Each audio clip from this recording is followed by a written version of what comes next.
Saúdo a amada igreja na paz do Senhor, amém? A todos que têm me acompanhado, têm seguido esse canal aí, tá? Aprendendo junto comigo, através do Espírito Santo, o nosso professor, o Espírito Santo de Deus. Eu vou gravar um vídeo, eu sempre oro a Deus, peço a Deus para me dar palavras, porque nós sabemos que nós de mim mesmo, de nós mesmos, nós não temos, se não vier de Deus, como a palavra de Deus diz, que diminua eu e cresça o Espírito Santo, tá? E que Deus sempre venha crescer na nossa vida.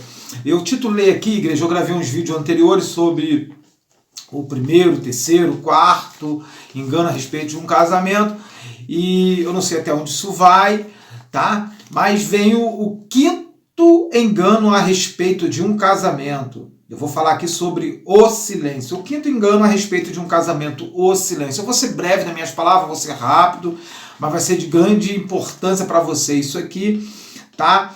E você que trouxe Bíblia, abra suas Bíblias no livro de Eclesiastes, capítulo 3.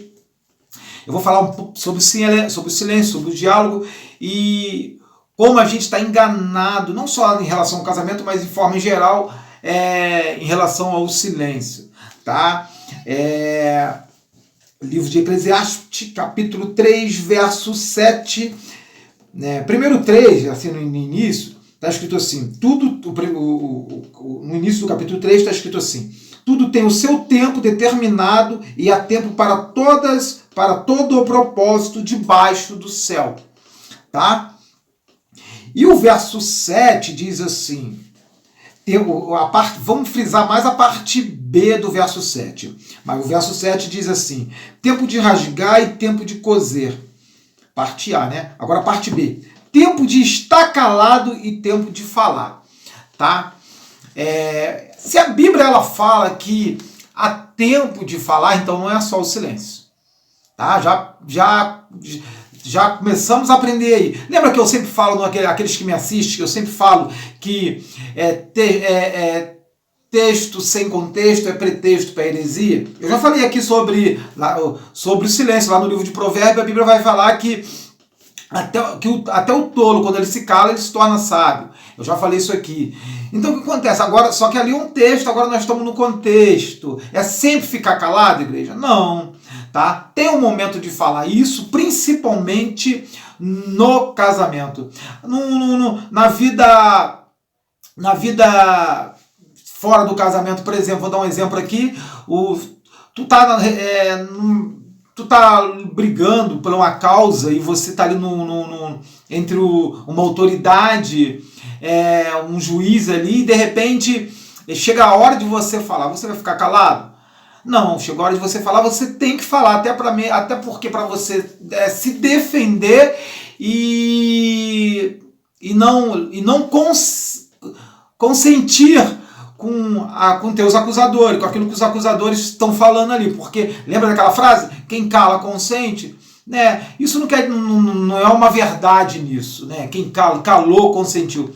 Mas vamos voltar para o casamento. O casamento é a mesma coisa. Às vezes tem momento que você vai ter que ficar calado quando o cônjuge está falando ali, está aquela discussão, aquela coisa toda.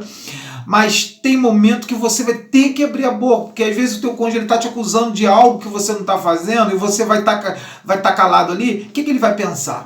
Tá? Então você tem que defender com afinco. Eu não estou falando aqui de brigar, eu não estou falando de discussão. Mas quando está entrando a parte da contenda, discussão, a discórdia ali nas palavras ali, é melhor o silêncio sim. Tá? Mas sempre o silêncio? Não, nem sempre o silêncio. E por isso, porque eu coloquei como quinto engano a respeito de um casamento. Porque a gente nós temos a liberdade, eu estou falando no sentido geral, nós temos a liberdade de ficar calado, é uma liberdade. Só que quando só que isso, levando para o lado do casamento, se torna um engano. Porque nós temos, tá? Presta atenção, porque é aí que pega. Nós temos o cônjuge, ele tem a obrigação dele abrir a boca para dialogar. Tá bom? Eu vou repetir, o cônjuge ele tem a obrigação de diálogo, de dialogar. Ou seja, e o diálogo ele faz parte de quê? De ouvir e falar. Então ele tem uma obrigação. E a pessoa que fala, que desabafa, ela desabafa e depois ela quer ouvir.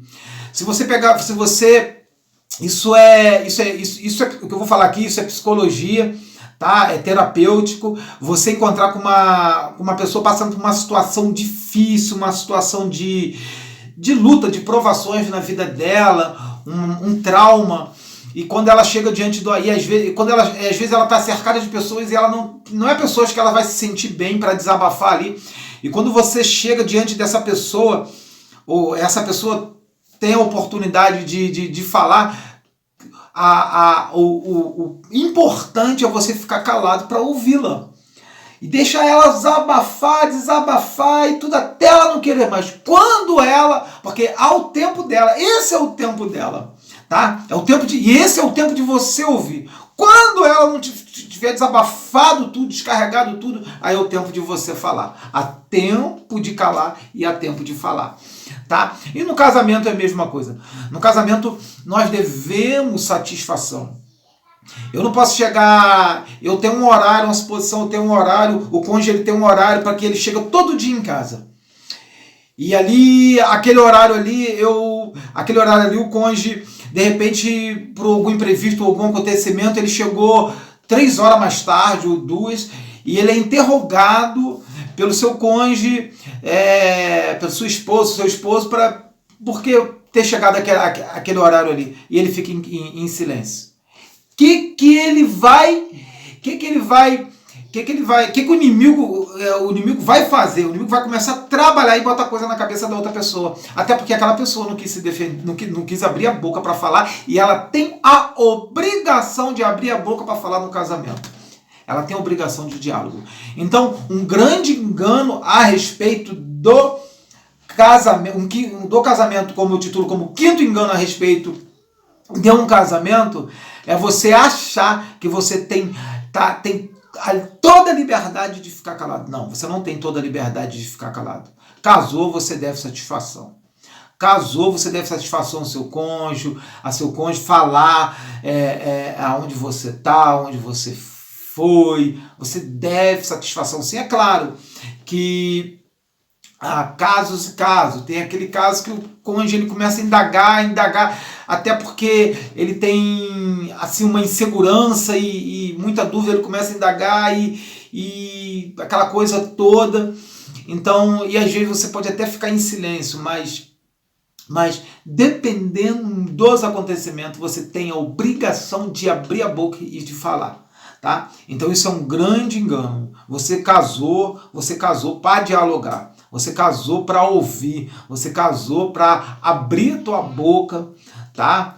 Para se abrir com o teu cônjuge ali, tá bom?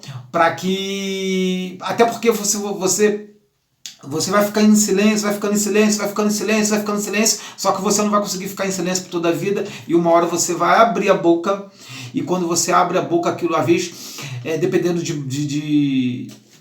você vai se defender de acusações, está sendo acusado durante muito tempo pelo teu cônjuge, por coisa que você não está fazendo, e você não se defende, e quando você vai abrir tua boca, você abre tua boca e... já não suportando muito, e aquilo vem com uma explosão e ali causa um desastre, tá? Então é melhor aos pouquinhos ir temperando isso, tá? Mas guarde isso contigo e medite nisso. Você tem a obrigação de diálogo com o teu cônjuge, tá bom? Então eu deixo esse vídeo, tá? Como um vídeo de sabedoria, de entendimento, lembrando que a palavra de Deus fala que o que vale mais que o ouro, que a prata, é a sabedoria. O próprio Deus é a sabedoria. Você está adquirindo sabedoria, guarde contigo, passa para outras pessoas e que Deus te abençoe. E se você quiser voltar orando pela tua vida. Senhor Deus amado, Pai querido, Espírito Santo, obrigado, Pai, por essa oportunidade, Pai amado, de estarmos aqui, Senhor. Espírito Santo de Deus, Pai, que esse vídeo venha ser, Pai amado, como os outros, Pai. Vídeo para abrir porta, Pai amado, na vida espiritual das pessoas, abrir porta, Pai querido, jogar todos os impedimentos por terra, Pai amado, Espírito Santo. Toma a vida dessa pessoa nas tuas mãos, Pai.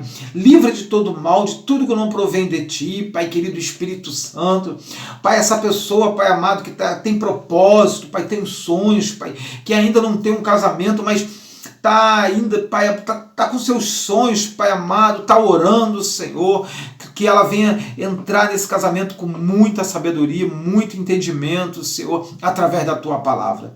Deus, Espírito Santo de Deus, toma a vida dessa pessoa, toma, Pai, o caminho dessa pessoa, Pai, em toda a área da vida dela, Pai, em nome de Jesus, e glorifica o Teu nome, Pai amado. Lembrando que é necessário, Senhor, que o Senhor cumpra, Pai amado, e faça na vida dessa pessoa para que o Teu nome venha a ser glorificado. Que Deus te abençoe, tá? Até a próxima.